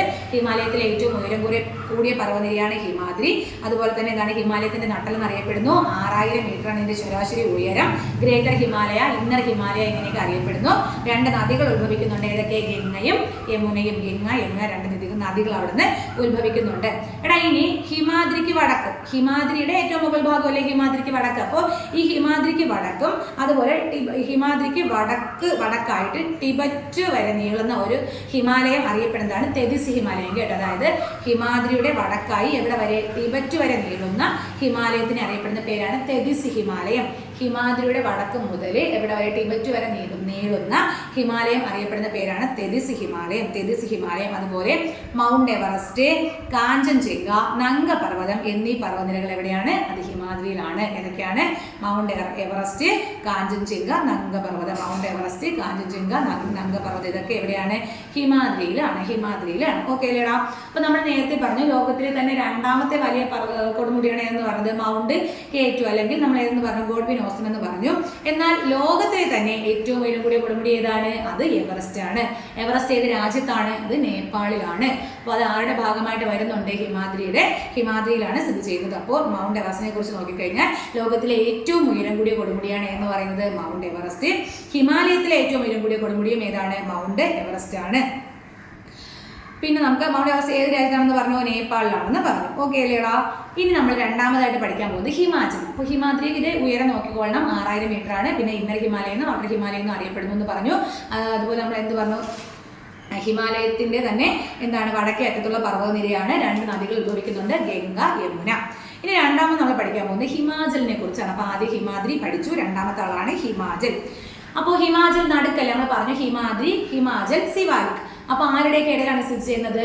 ഹിമാദ്രിക്കും ആരുടെയൊക്കെ? സിവാലിക്കും. ഹിമാദ്രിക്കും സിവാലിക്കിന്റെയും ഇടയിലാണ് ആര് സ്ഥിതി ചെയ്യുന്നത്? ഹിമാചൽ സ്ഥിതി ചെയ്യുന്നത്. അപ്പൊ ഹിമാദ്രിക്ക് തെക്ക് ഭാഗത്തായിട്ടാണ് ആര് സ്ഥിതി ചെയ്യുന്നത്? ഹിമാചൽ. അതായത് ഹിമാദ്രിയുടെ താഴെ, തെക്ക് ഭാഗമല്ലേ? അപ്പൊ ഹിമാദ്രിയുടെ തെക്ക് ഭാഗത്താണ് ഹിമാചൽ സ്ഥിതി ചെയ്യുന്നത്. ഹിമാദ്രിക്കും സിവാലിക്കിനും ഇടയിലാണിത് സ്ഥിതി ചെയ്യുന്നത്. ഹിമാചലിന്റെ ശരാശരി ഉയരം എത്രയാണെന്ന് അറിയോ? 3000 മീറ്റർ ആണ്. ഹിമാദ്രിയുടെ എത്രയായിരുന്നു? 6000 മീറ്റർ ആണ് ശരാശരി ഉയരം. എന്നാൽ ഹിമാചലിന്റെ ശരാശരി ഉയരം എത്രയാണ്? 3000 മീറ്റർ. ഇതിനറിയപ്പെടുന്ന പേരാണ് ലെസ്സർ ഹിമാലയ. ഏതാണ്? ലെസ്സർ ഹിമാലയ. ലെസ്സർ ഹിമാലയ എന്നറിയപ്പെടുന്നത് ആരെയാണ്? അത് ഹിമാചലിനെയാണ്. കാശ്മീർ, അതുപോലെ കുളു, കാഗ്ര എന്നീ താഴ്വരകൾ എവിടെയാണ്? അതും ഹിമാചലിലാണ്. കാശ്മീർ, കുളു, കാഗ്ര ഇതൊക്കെ എവിടെയാണ്? ഇതെല്ലാം ഹിമാചലിലാണ്. ഇനി ഇവിടുത്തെ ഹിമാചലിലുള്ള പ്രധാന പർവ്വതനിരകൾ ഏതൊക്കെയാണ്? അറിയാവുന്നത് തന്നെയാണ്. പീർ പാഞ്ചൽ, ദൗലാധർ. ഇത് രണ്ടും ഇവിടുത്തെയാണ് ഹിമാചലിലെ പ്രധാനപ്പെട്ട പർവ്വതനിരകളാണ്. ഏതൊക്കെ? പീർ പാഞ്ചലും ദൗലാധറും. എടാ, അപ്പോൾ ഹിമാചലിനെ കുറിച്ചാണ് ഇപ്പൊ പറയുന്നത്. ഹിമാദ്രിക്ക് തെക്ക് ഭാഗത്തായാണ് ഹിമാചൽ സ്ഥിതി ചെയ്യുന്നത്. ഹിമാദ്രിക്കും സിവാലിക്കിന്റെയും ഇടയിലാണ് സ്ഥിതി ചെയ്യുന്നത്. ശരാശരി 3000 മീറ്റർ ആണ് ഹിമാചലിന്റെ ഉയരം. ലെസ്സർ ഹിമാലയ എന്ന് അറിയപ്പെടുന്നു.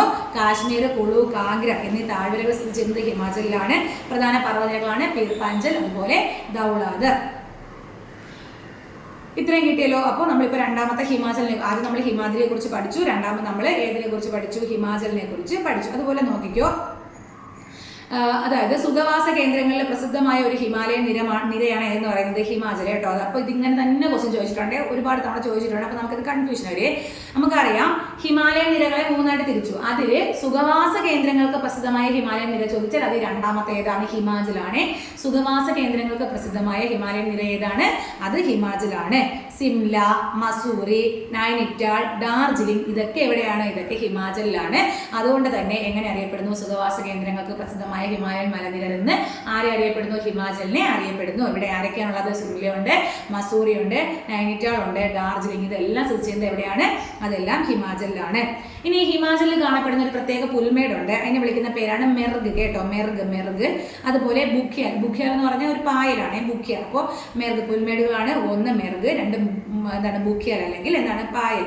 അപ്പോൾ ഏതൊക്കെയാണ്? മെർഗും ബുഖ്യാലുമാണ് ഇവിടെ കാണപ്പെടുന്ന പ്രധാനപ്പെട്ട പുൽമേടുകൾ. പ്രകൃതിയുടെ സ്വന്തം പൂന്തോട്ടം എന്നറിയപ്പെടുന്ന ഇന്ത്യയുടെ പുൽമേടാണ് ഏതെന്ന് പറയുന്നത്? ബുഖ്യാൽ. നാക്കുളക്കണമൊക്കെ. അപ്പോൾ ഇന്ത്യയുടെ സ്വന്തം പൂന്തോട്ടം എന്നറിയപ്പെടുന്ന പുൽമേടാണ് ഏത്? ബുഖ്യാൽ കേട്ടോ. അപ്പോൾ ബുഖ്യാൽ എന്നറിയപ്പെടുന്നത് എങ്ങനെയാണ്? ഇന്ത്യയുടെ സ്വന്തം പൂന്തോട്ടം. എന്നറിയപ്പെടുന്നത് ആരെയാണ്? ഏത് പുൽമേടിനെയാണ്? ബുഖ്യാൽ പുൽമേടാണ്. ഈ ബുഖ്യാൽ എവിടെയാണ്? അത് നമ്മുടെ സ്വന്തം ഹിമാചലിലാണ്. എടാ, സുഖവാസ കേന്ദ്രങ്ങളുടെ റാണി ആരാണ്? അത് മസൂറിയാണ്. സുഖവാസ കേന്ദ്രങ്ങളുടെ റാണി ആരാണ്? മസൂറിയല്ല, ഇവിടുത്തെ എന്താണ്? ഒരു സുഖവാസ കേന്ദ്രമാണെന്നും പറഞ്ഞു. അപ്പോൾ എന്താണ്? സുഖവാസ കേന്ദ്രങ്ങളുടെ റാണിയാണ് മസൂറി. അങ്ങനെയാണെങ്കിൽ സുഖവാസ കേന്ദ്രങ്ങളുടെ രാജകുമാരി ആരാണ്? അത് കൊടൈക്കനാലാണ് കേട്ടോ. അപ്പോൾ സുഖവാസ കേന്ദ്രങ്ങളുടെ റാണി മസൂറി, സുഖവാസ കേന്ദ്രങ്ങളുടെ രാജകുമാരി കൊടൈക്കനാൽ.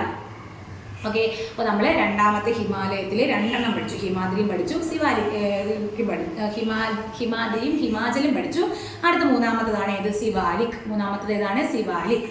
സിവാലിക്കിനെ കുറിച്ച് പറഞ്ഞാൽ ഹിമാലയൻ നിരകളിൽ ഏറ്റവും ഏത് ഭാഗത്ത്? തെക്ക്. ഹിമാലയൻ നിരകളിൽ വടക്ക് ഹിമാദ്രിയും തെക്ക് ആരാണ്? സിവാലിക്കുമാണ്. അപ്പോൾ ഹിമാലയൻ മലനിരകളുടെ തെക്ക് ഭാഗത്ത് സ്ഥിതി ചെയ്യുന്ന ഉയരം കുറഞ്ഞ പർവ്വതനിരകളാണ് ആരെന്നറിയപ്പെടുന്നത്? സിവാലിക് എന്നറിയപ്പെടുന്നത്. എടാ, സിവാലിക്കിന്റെ ഉയരം 1220 മീറ്റർ ആണ്. അപ്പോൾ ആദ്യത്തെ ഹിമാദ്രി നമ്മൾ പറഞ്ഞു 6000 മീറ്റർ, രണ്ടാമത്തെ ഹിമാചൽ നമ്മൾ പറഞ്ഞു 3000 മീറ്റർ. ഇനി നമ്മൾ പറയാൻ പോകുന്ന സിവാലിക്കിന്റെ ഉയരം എത്രയാണ്? 1220 മീറ്റർ ആണ്. 1220 മീറ്റർ ആണ്. അതായത് ശിവന്റെ തിരുമുടി എന്നർത്ഥം വരുന്ന പർവ്വതനിരയാണ് ആര്? അത് നമ്മുടെ സിവാലിക്കാണ് കേട്ടോ. സിവാലിക്കിന്റെ വാക്കിന്റെ അർത്ഥം എന്താണ്? ശിവന്റെ തിരുമുടി. ശിവന്റെ തിരുമുടി എന്നറിയപ്പെടുന്ന ഹിമാലയൻ നിരയാണ് ഇത്? സിവാലിക്. ഗംഗാ സമതലവുമായി ചേർന്ന് സമാന്തരമായി കിടക്കുന്ന ഏതാണ്? ഹിമാലയത്തിന്റെ ഭാഗമാണ് സിവാലിക്കിന് ഭയങ്കര ഉയരം അല്ലെങ്കിൽ ഇങ്ങനെ സമാന്തരമായിട്ടാണ് കിടക്കുന്നത്. ആരോട് ചേർന്ന്? ഗംഗാ സമതലവുമായിട്ട് ചേർന്ന് സമാന്തരമായി കിടക്കുന്ന ഹിമാലയത്തിന്റെ ഭാഗം ഏതാണെന്ന് ചോദിച്ചാൽ ഏതാണ്? അത് സിവാലിക്കാണ് കേട്ടോ. ഔട്ടർ ഹിമാലയ എന്നറിയപ്പെടുന്ന ആരെയാണ്? അത് സിവാലിക്കിനെയാണ്. ഔട്ടർ ഹിമാലയ എന്നറിയപ്പെടുന്ന ആരെയാണ്? സിവാലിക്കിനെയാണ് ഔട്ടർ ഹിമാലയ എന്ന് അറിയപ്പെടുന്നത്. ഇനി ഉത്തരപർവ്വത മേഖല, നമ്മൾ ഈ ഉത്തരപർവ്വത മേഖലയിലെ മൂന്നായിട്ട് തിരിച്ചത് ട്രാൻസ് ഹിമാലയം, ഹിമാലയം, കിഴക്കൻ മലനിരകൾ. അതിൽ തന്നെ ഈ മൊത്തത്തിൽ ഉത്തരപർവ്വത മേഖലയിലെ ഏറ്റവും ജനസാന്ദ്രത കൂടിയ മേഖല ചോദിച്ചാൽ ഏതാണ്? അത് സിവാലിക്കാണ്. അപ്പോൾ ഈ ഉത്തരപർവ്വത മേഖല, മൊത്തം ഉത്തരപർവ്വത മേഖല എടുക്കുന്ന സമയത്ത് ജനസാന്ദ്രത കൂടിയ മേഖല ഏതാണ്? അത് ഈ സിവാലിക്കാണ്. അപ്പോൾ ഉത്തരപർവ്വത മേഖലയിലെ ജനസാന്ദ്രത കൂടിയ പ്രദേശം ചോദിച്ചാൽ ഏതാണ്? അത് സിവാലിക്കാണ് കേട്ടോ, സിവാലിക്. ഇനി സിവാലിക് പർവ്വതനിരയ്ക്ക് ലംബമായി നീളമേറിയതുമായ താഴ്വരയെ വിളിക്കുന്ന പേരാണ് ഡൂണുകൾ കേട്ടോ. അപ്പോൾ ഡൂണ് കാണപ്പെടുന്നത് ഈ സിവാലിക്കിലാണ്. സിവാലിക് പർവ്വതനിരയ്ക്ക് ലംബമായി നീളമേറിയതും വിസ്തൃതവുമായുള്ള താഴ്വരയെ അറിയപ്പെടുന്ന പേരാണ് ഡൂണുകൾ. പ്രധാന ഡൂണുകൾ ഏതൊക്കെയാണ്? ഡെറാഡൂൺ, കോട്ട്ലി ഡൂൺ, പട്ട്ലി ഡൂൺ. ഏതൊക്കെയാണ്? ഡെറാഡൂൺ, കോട്ട്ലി ഡൂൺ, പട്ട്ലി ഡൂൺ. അതിൽ ഏറ്റവും വലിയ ഡൂൺ ഏതാണ്? അത് ഡെറാഡൂൺ ആണ് അല്ലേ, ഡെറാഡൂൺ. അപ്പോൾ ഡൂണുകൾ കാണപ്പെടുന്ന ഹിമാലയൻ നിര ചോദിച്ചാൽ ഏതാണ്? അത് സിവാലിക്കാണ്. പ്രധാനപ്പെട്ട ഡൂണുകൾ ഏതൊക്കെയാണ്? ഡെറാഡൂൺ, കോട്ട്ലി ഡൂൺ, പട്ട്ലി ഡൂൺ. ഏറ്റവും വലുത് ഏതാണ്? അത് ഡെറാഡൂൺ ആണ്. ഈ ഡൂൺ താഴ്വരകളിലുള്ള പ്രധാനപ്പെട്ട വൃക്ഷം എന്നറിയാമോ? അത് സാൽമരങ്ങളാണ് കേട്ടോ. അപ്പോൾ ഡൂൺ താഴ്വരകളിലെ പ്രധാനപ്പെട്ട വൃക്ഷം ചോദിച്ചാൽ ഏതാണ്? അത് സാൽമരങ്ങളാണ്. അപ്പോൾ നമ്മളിപ്പോൾ സിവാലിക്കിനെ കുറിച്ചാണ് പഠിച്ചത്. ഹിമാലയൻ നിരകളിലെ ഏറ്റവും തെക്ക് ഭാഗത്തായി സ്ഥിതി ചെയ്യുന്ന ഉയരം കുറഞ്ഞ പർവ്വതനിരയാണ് സിവാലിക് എന്ന് പറയുന്നത്. 1120 മീറ്റർ മാത്രമേ ഉള്ളൂ ഉയരം. ശിവന്റെ തിരുമുടി എന്നാണ് ഈ വാക്കിന്റെ അർത്ഥം. പിന്നെ നമ്മൾ പറഞ്ഞു സിവാലിക്കിന് സമാന്തരമായി ചേർന്ന് കിടക്കുന്ന ഹിമാലയത്തിന്റെ ഭാഗമാണ്. ഗംഗാ സമതലവുമായി ചേർന്ന് കിടക്കുന്ന സമാന്തരമായിട്ട് കിടക്കുന്ന ഹിമാലയത്തിന്റെ ഭാഗമാണ് സിവാലിക് എന്ന് പറഞ്ഞു. ഔട്ടർ ഹിമാലയം എന്നറിയപ്പെടുന്നത് സിവാലിക്കിനെയാണ്. പിന്നെ ഉത്തരപർവ്വത മേഖലയിൽ തന്നെ ജനസാന്ദ്രത കൂടിയ മേഖലയാണ് സിവാലിക്. ഈ സിവാലിക്കിലെ പ്രധാനപ്പെട്ട ഡൂണുകളാണ് ഡെറാഡൂൺ, കോട്ട്ലി ഡൂൺ, പട്ട്ലി ഡൂൺ. അതിൽ ഏറ്റവും വലിയ ഡൂണാണ് ഡെറാഡൂൺ. പിന്നെ ഈ ഡൂൺ താഴ്വരകളിലെ പ്രധാന വൃക്ഷം ചോദിച്ചാൽ ഏതാണ്? അത് സാൽമരങ്ങളാണ് കേട്ടോ, സാൽമരങ്ങളാണ്. എടാ ഇത്രയും കിട്ടിയോടാ? അപ്പോൾ നമ്മളിപ്പോൾ ആദ്യം നമ്മൾ ട്രാൻസ് ഹിമാലയത്തെ നമ്മൾ എത്രയായിട്ട് തിരിച്ചു? 3 തിരിച്ചു. ഏതൊക്കെ? ഫസ്റ്റ് നമ്മൾ പഠിച്ചത് ഏത് മുതലാണ് നമ്മൾ പറഞ്ഞു വന്നതെന്ന് ചോദിച്ചാൽ ഇന്ത്യയുടെ ഭൂപ്രകൃതിയെ നമ്മൾ ഇന്ത്യയുടെ ഭൂപ്രകൃതിയിൽ നമ്മൾ ആദ്യത്തെ ഡിവിഷനുകൾ ഉത്തരപർവ്വത മേഖലയിൽ നിന്നാണ് തുടങ്ങിയത്. ഈ ഉത്തരപർവ്വത മേഖലയെ എങ്ങനെ എടുത്തിട്ടുണ്ട്? 3 ട്രാൻസ് ഹിമാലയം, അതുപോലെ കിഴക്കൻ മലനിരകൾ. അതിൽ ട്രാൻസ് ഹിമാലയത്തിന്റെ 3 നമ്മൾ പഠിച്ചു. ട്രാൻസ് ഹിമാലയത്തിൽ ആരൊക്കെ പഠിച്ചു? കാരക്കോറം, ലഡാക്ക്, സസ്കർ. അതിന്റെ നമ്മൾ നേരെ ഹിമാലയത്തിലോട്ട് പോയി. ഹിമാലയത്തിൽ നമ്മൾ ആരെയൊക്കെ പഠിച്ചു? ഹിമാദ്രി, ഹിമാചൽ, സിവാലിക്. ഇനി നമ്മൾ പഠിക്കാൻ പോകുന്ന കാര്യമാണ് ഈ ഉത്തരപർവ്വത മേഖലയിലെ 3ാമത്തെ ഡിവിഷനായിട്ടുള്ള കിഴക്കടുത്ത് കിടക്കുന്ന കിഴക്കൻ മലനിരകൾ അല്ലെങ്കിൽ കുന്നുകളിനെ കുറിച്ചാണ് നമ്മൾ ഇനി പഠിക്കാനായിട്ട് പോകുന്നത്. ഉത്തരപർവ്വത മേഖലയിലെ കിഴക്കൻ മലനിരകളിൽ സ്ഥിതി ചെയ്യുന്ന പ്രധാനപ്പെട്ട കുന്നുകൾ അറിയപ്പെടുന്ന പേരുകൾ ഏതൊക്കെയാണ്? അവിടുത്തെ പ്രധാനപ്പെട്ട പ്രാദേശിക നാമത്തിലാണ് അറിയപ്പെടുന്നത് കേട്ടോ. അപ്പോൾ കിഴക്കൻ മലനിരകൾ അല്ലെങ്കിൽ കുന്നുകൾ എന്നല്ലേ നമ്മൾ പറഞ്ഞത്. അതിൽ ആരൊക്കെ ഉണ്ടടാ? നാഗാ കുന്നുകൾ. ഒന്നാരാണ് നാഗാ കുന്നുകൾ. അതുപോലെ മണിപ്പൂർ കുന്നുകൾ, ത്രിപുരി കുന്നുകൾ, ഖാസി ഖാരോ കുന്നുകൾ. അപ്പോൾ ഖാസി ഖാരോ കുന്നുകൾ, മണിപ്പൂർ കുന്നുകൾ, ത്രിപുര കുന്നുകൾ, അതുപോലെ നാഗാ കുന്നുകൾ. ഇതൊക്കെയാണ്. നാഗയ്ക്ക് നമ്മളെപ്പോഴും കേൾക്കുന്നതാണ് നാഗ, അതുപോലെ ഖാസി ഖാരോ എന്നൊക്കെ നമ്മൾ പറഞ്ഞ് എപ്പോഴും കേൾക്കാറുണ്ട്. അതുപോലെ മണിപ്പൂർ കുന്നുകൾ, ത്രിപുര കുന്നുകൾ. ഇതൊക്കെ സ്ഥിതി ചെയ്യുന്നത് എവിടെയാണ്? നമ്മുടെ കിഴക്കൻ മലനിരകളിലാണ്. ഉത്തരപർവ്വത മേഖലയിൽ നിബിഡമായ ഉഷ്ണമേഖല മഴക്കാടുകൾ കാണപ്പെടുന്നത് എവിടെയാണ്? അത് ഈ കിഴക്കൻ മലനിരകളിലാണ്. അപ്പോൾ നമ്മൾ മൊത്തത്തിൽ ഉത്തരപർവ്വത മേഖല എടുക്കുന്ന സമയത്ത് നിബിഡമായ ഉഷ്ണമേഖല മഴക്കാടുകൾ കാണപ്പെടുന്നത് എവിടെയാണ്? അത് ഈ കിഴക്കൻ മലനിരകളിലാണ്. നിബിഡമായ ഉഷ്ണമേഖല മഴക്കാടുകൾ കാണപ്പെടുന്നത് എവിടെയാണ്? കിഴക്കൻ മലനിരകളിലാണ്. ഇനി നോക്കിക്കോ, ലോകത്തെ ഏറ്റവും കൂടുതൽ മഴ ലഭിക്കുന്ന പ്രദേശം ഏതാണ്? അത് മൗസിൻഡ്രാം. എവിടെയാണ്? മേഘാലയ, കിഴക്കൻ ഭാഗത്താണ്. അതുപോലെ ഭൂമിയിലെ തന്നെ നനവുള്ള പ്രദേശം എന്ന് ആദ്യം വിശേഷണം ലഭിച്ചത് എവിടെയാണ്? ചിറാപുഞ്ചിക്കാണ്. ഇന്ത്യയിലെ തന്നെ ഭൂമിയിലെ തന്നെ നനവുള്ള പ്രദേശം എന്ന് ആദ്യമായിട്ട് വിശേഷണം ലഭിച്ചത് ആർക്കാണ്? ചിറാപുഞ്ചിക്കാണ്. ഇതെല്ലാം ആരുടെ ഭാഗമാണ്? കിഴക്കൻ മലനിരകളുടെ ഭാഗമാണ്. ലോകത്തിലെ ഏറ്റവും കൂടുതൽ മഴ ലഭിക്കുന്ന 2ാമത്തെ പ്രദേശവും ചിറാപുഞ്ചിയാണ്. അപ്പോൾ ലോകത്തിലെ ഏറ്റവും കൂടുതൽ മഴ ലഭിക്കുന്ന ആദ്യത്തെ പ്രദേശം ഏതാണ്? അത് മിസോറാം. അത് മൗസിൻഡ്രാം മേഘാലയയിലാണ്. 2ാമത്തെ പ്രദേശമാണ് ചിറാപുഞ്ചി. ലോകത്തിലെ ഏറ്റവും കൂടുതൽ മഴ ലഭിക്കുന്ന 2ാമത്തെ പ്രദേശം ചിറാപുഞ്ചിയാണ്. ചിറാപുഞ്ചിക്ക് ഒരു പുതിയ പേരുണ്ട്, ഓർത്ത് വെച്ചോളണേ, സോഹ്ര. ചിറാപുഞ്ചിയുടെ പുതിയ പേരാണ് സോഹ്ര. ഇനി ചിറാപുഞ്ചി മൗസിൻഡ്രാമൊക്കെ സ്ഥിതി ചെയ്യുന്ന മലനിര അറിയണ്ടേ? നമ്മൾ ഈ പറഞ്ഞ ഒരു മലനിരയിലാണ് ഖാസി. ഇതിലാണ് ഖാസി മലനിരയിലാണ് ചിറാപുഞ്ചിയും മൗസിൻഡ്രാം, അതായത് ലോകത്തിലെ 1ാമത്തെ 2ാമത്തെ സ്ഥാനത്ത് നിൽക്കുന്ന മഴ ലഭിക്കുന്ന പ്രദേശങ്ങളായ ഏതൊക്കെ? മൗസിൻഡ്രാമും ചിറാപുഞ്ചി സ്ഥിതി ചെയ്യുന്നത് എവിടെയാണ്? അത് ഖാസി കുന്നുകളിലാണ്. ഖാസി ഖാരോ ജയന്തിയ കുന്നുകൾ ഏത് സംസ്ഥാനത്താണോ? ഖാസി ഖാരോ ജയന്തിയ കുന്നുകൾ ഏത് സംസ്ഥാനത്താണ്? മേഘാലയ. ഖാസി, ഖാരോ, ജൈന്തിയ കുന്നുകൾ സ്ഥിതി ചെയ്യുന്ന സംസ്ഥാനം ചോദിച്ചാൽ അത് മേഘാലയയിലാണ്. എടാ ദക്ഷിണേന്ത്യയിലെ ചിറാപുഞ്ചി ഏതെന്നറിയാമോ? ദക്ഷിണേന്ത്യയുടെ ചിറാപുഞ്ചി അത് അഗുംബയാണ്. അഗുംബ എവിടെയാണ്? കർണാടകയിലെ അഗുംബയാണ് എന്നറിയപ്പെടുന്നത് ദക്ഷിണേന്ത്യയിലെ ചിറാപുഞ്ചി. കേരളത്തിലെ ചിറാപുഞ്ചി നമ്മുടെ സ്വന്തം ലക്കിടി എവിടെയാണ്? വയനാട് ലക്കിടിയാണ് കേരളത്തിന്റെ ചിറാപുഞ്ചി. അപ്പോൾ നമ്മൾ ലോകത്തിലെ ഏറ്റവും കൂടുതൽ മഴ ലഭിക്കുന്ന പ്രദേശമാണ് എന്നറിയപ്പെടുന്നത് ബൗസിൻഡ്ര മേഖലയിലാണ്. ഇനി നനവുള്ള പ്രദേശം എന്ന ആദ്യ വിശേഷണം കിട്ടിയത് ചിറാപുഞ്ചിക്കാണ്. ലോകത്തിലെ രണ്ടാമത്തെ മഴ ലഭിക്കുന്ന പ്രദേശമാണ് ചിറാപുഞ്ചി. ഇനി നമ്മുടെ ദക്ഷിണേന്ത്യയുടെ ചിറാപുഞ്ചി എന്നറിയപ്പെടുന്നത് അഗുംബയും കേരളത്തിന്റെ ചിറാപുഞ്ചി എന്നറിയപ്പെടുന്നത് ലക്കിടി എവിടെയാണ്? വയനാടാണ്. എടാ ഇനി നമ്മൾ പറഞ്ഞില്ലേ ഹിമാലയം. ഈ ഹിമാലയത്തിനെ നമ്മൾ അവിടെ പറയണമായിരുന്നു. അതിന് പ്രാദേശികമായിട്ട് 5 വിഭജിച്ചിട്ടുണ്ട്, 4 വിഭജിച്ചിട്ടുണ്ട്. ഏതൊക്കെയാണെന്ന് ചോദിച്ചാൽ പഞ്ചാബ് ഹിമാലയം, കുമയൂൺ ഹിമാലയം, നേപ്പാൾ ഹിമാലയം, അസം ഹിമാലയം. അപ്പോൾ ഹിമാലയത്തിനെ എത്ര തിരിച്ചിട്ടുണ്ട്? 4 ഡിവിഷൻസ്. പ്രാദേശികമായി 4 ഡിവിഷൻസ് കൊടുത്തിട്ടുണ്ട്. പഞ്ചാബ് ഹിമാലയം, കുമയൂൺ ഹിമാലയം, നേപ്പാൾ ഹിമാലയം, അസം ഹിമാലയം. കേട്ടോ. അപ്പോൾ ഈ പഞ്ചാബ് ഹിമാലയം എന്ന് പറയുമ്പോഴത്തേക്കും സിന്ധു നദി മുതൽ സത്ലജ് നദി വരെ. ആദ്യം അങ്ങനെ പഞ്ചാബ് കിഴക്കെന്ന് വരണേ ഇങ്ങോട്ട്. അപ്പോൾ പഞ്ചാബ് വരുമ്പോൾ ഏതൊക്കെയാണ്? കിഴക്കെന്നല്ല പടിഞ്ഞാറ്. അപ്പോൾ സിന്ധു മുതൽ സത്ലജ് വരെയാണ് പഞ്ചാബ്. കുമയൂൺ സത്ലജിനും കാളി നദിക്കും ഇടയിലാണ് കുമയൂൺ. അടുത്ത നേപ്പാൾ വരുമ്പോൾ കാളിക്കും ടീസ്റ്റയ്ക്കും ഇടയിലാണ്. അസം ഹിമാലയം വരുമ്പോൾ ടീസ്റ്റയ്ക്കും ബ്രഹ്മപുത്രയ്ക്കും ഇടയിലാണ്. അപ്പോൾ ഹിമാലയത്തിന്റെ പ്രാദേശിക വിഭജനത്തെ 4 അതൊക്കെയാണ് പഞ്ചാബ് ഹിമാലയം, കുമയൂൺ ഹിമാലയം, നേപ്പാൾ ഹിമാലയം, അസം ഹിമാലയം. അതിൽ ആദ്യം പഞ്ചാബ് ഹിമാലയം സിന്ധു മുതൽ സത്ലജ് വരെയും, കുമയൂൺ ആണെങ്കിൽ സത്ലജ് മുതൽ കാളി വരെയും, അടുത്ത് നേപ്പാൾ ആണെങ്കിൽ കാളി മുതൽ ടീസ്റ്റ വരെയും, അസം ആണെങ്കിൽ ടീസ്റ്റ മുതൽ ബ്രഹ്മപുത്ര വരെയാണ് വ്യാപിച്ച് കിടക്കുന്നത്. ഇനി കുങ്കുമപ്പൂ കൃഷിക്ക് അനുയോജ്യമായ മണ്ണ് ഏതാണ്? സാധാരണ നമ്മുടെ LGS-നൊക്കെ സ്ഥിരം ചോദിക്കുന്നതാണ്. കരേവയാണ് കേട്ടോ. കരേവ കുങ്കുമപ്പൂ കൃഷിക്ക് അനുയോജ്യമായ മണ്ണാണ്. കളിമണ്ണാണ് കേട്ടോ ഇത്. കരേവ. കിട്ടിയോ? ഇതുവരെ കിട്ടുന്നുണ്ടോ? ഓക്കെ, ശ്രദ്ധിച്ച് ക്ലാസ് കേട്ട് പഠിച്ചാൽ അതേ കിട്ടുവേ. ഇന്ത്യയുടെ പ്രവേശന കവാടം എന്നറിയപ്പെടുന്ന ചുരം ഏതാണ്? അത് ബോലൻ ചുരമാണ്. അപ്പോൾ നമ്മൾ ഈ ഉത്തരപർവ്വത മേഖല പഠിക്കുന്ന സമയത്ത് നമുക്ക് അവിടെ കുറച്ച് ചുരങ്ങളും കൂടി പഠിച്ചിട്ട് നമുക്ക് മുന്നോട്ട് പോകാൻ പറ്റാറുള്ളൂ. ഇതിൽ ഏതെങ്കിലുമൊക്കെ ആയിരിക്കും ക്വസ്റ്റ്യൻസ്. ചുരങ്ങളൊക്കെ എപ്പോഴും ചോദിക്കുന്നതാണ്. അപ്പോൾ ഇന്ത്യയിലേക്കുള്ള പ്രവേശന കവാടം എന്നറിയപ്പെടുന്ന ചുരം ഏതാണ്? അത് ബോലൻ ചുരമാണ് കേട്ടോ. ഇന്ത്യയിലേക്കുള്ള പ്രവേശന കവാടം എന്നറിയപ്പെടുന്ന ചുരം ഏതാണ്? അത് ബോലൻ ചുരമാണ്. കേരളത്തിന്റെ പ്രവേശന കവാടം ഏതാണോ? അത് പാലക്കാട് ചുരമാണ് കേട്ടോ. കേരളത്തിലേക്കുള്ള പ്രവേശന കവാടം ഏതാണ്? പാലക്കാട് ചുരം. ഡെക്കാനിലേക്കുള്ള പ്രവേശന കവാടമാണെങ്കിലോ അത് അസിർഗഡ് ചുരം. ഡെക്കാനിലോട്ട് പോകാനുള്ള പ്രവേശന കവാടമാണ് അസിർഗഡ് ചുരം. ചുരങ്ങളുടെ നാടാണ് ലഡാക്ക്. അപ്പൊ നമുക്കിവിടെ എന്നും പരീക്ഷയ്ക്ക് ചോദിക്കുന്ന 2-3 ചുരങ്ങളും കൂടി ഇപ്പൊ നമുക്ക് പഠിക്കാം. അപ്പൊ നമ്മൾ ആദ്യം പറഞ്ഞത് ഇന്ത്യയിലേക്കുള്ള പ്രവേശന കവാടം ബോലൻ ചുരമാണ്. കേരളത്തിലേക്കുള്ള പ്രവേശന കവാടം പാലക്കാട് ചുരമാണ്. ഡെക്കാനിലേക്കുള്ള പ്രവേശന കവാടം അസിർഗഡ് ചുരമാണ്. ചുരങ്ങളുടെ നാടാണ് ലഡാക്ക്. ഈ പരീക്ഷ എപ്പോഴും ചോദിക്കുന്നതാണ് ലിബുലേക്ക് ഉത്തരാഖണ്ഡ്, ടിബറ്റ്. ലിബുലേക്ക് ആരൊക്കെ തമ്മിലാണ് ബന്ധിപ്പിക്കുന്നത്? എവിടെ മുതൽ എവിടെ വരെയാണ്? ഉത്തരാഖണ്ഡ് മുതൽ ടിബറ്റ് വരെയാണ്. ഷിപ്കിലയാണെങ്കിലോ ഹിമാചൽ പ്രദേശ്, ടിബറ്റ്. ലിബുലേക്ക് ഉത്തരാഖണ്ഡ്, ടിബറ്റ്.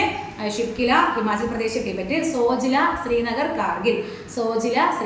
കാർഗിൽ.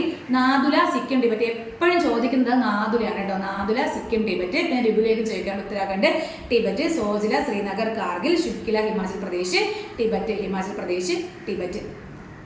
എടാ ഇത്രയാണ് ഫസ്റ്റത്തെ ഡിവിഷൻ. ഏത്? നമ്മുടെ ഫസ്റ്റത്തെ ആള് ആര്? ഉത്തരപർവ്വത മേഖലയെ 3 തിരിച്ചിട്ടുണ്ട്. ഏതൊക്കെയാണ്? ട്രാൻസ് ഹിമാലയം, കിഴക്കൻ മലനിരകൾ. ട്രാൻസ് ഹിമാലയത്തിനെ പിന്നെ എത്ര തിരിച്ചിട്ടുണ്ട്? 3 തിരിച്ചിട്ടുണ്ട്. കാരക്കോറം, ലഡാക്ക്, സസ്കർ. അടുത്ത ഹിമാലയത്തിനെ വീണ്ടും 3 തിരിച്ചിട്ടുണ്ട്. ഹിമാദ്രി, ഹിമാചൽ, സിവാലിക്. കിഴക്കൻ മലനിരകളിലാണ് ഖാരോ, ഖാസി, ജൈന്തിയ കുന്നുകൾ, നാഗ കുന്നുകൾ, മീസോ കുന്നുകളൊക്കെ എവിടെയാണ്? അത് നമ്മുടെ ഈ കിഴക്കൻ മലനിരകളിലാണ്. ഇത്രയാണ് നമുക്ക് ആദ്യത്തെ ഉത്തരപർവ്വത മേഖലയിൽ പഠിക്കാനുള്ളത്. ഓക്കെ, അവിടെ അതിനകത്ത് ഞാൻ കുറച്ച് നമ്പേഴ്സും കാര്യങ്ങളും ഫിഗറൊക്കെ പറഞ്ഞിട്ടുണ്ട്. അത് നന്നായിട്ട് പഠിക്കുക. ഇനി അടുത്ത് നമുക്ക് പഠിക്കാനുള്ളത് ഉത്തരമഹാസമതലമാണ്. ഓക്കെ, നമുക്ക് ഫസ്റ്റ് നമ്മുടെ ഉത്തരപർവ്വത മേഖല നമ്മൾ കംപ്ലീറ്റ് ആക്കിയിട്ടുണ്ട്. ഇനിയുള്ളത് ഏതാണ്? അത് ഉത്തരമഹാസമതലമാണ്.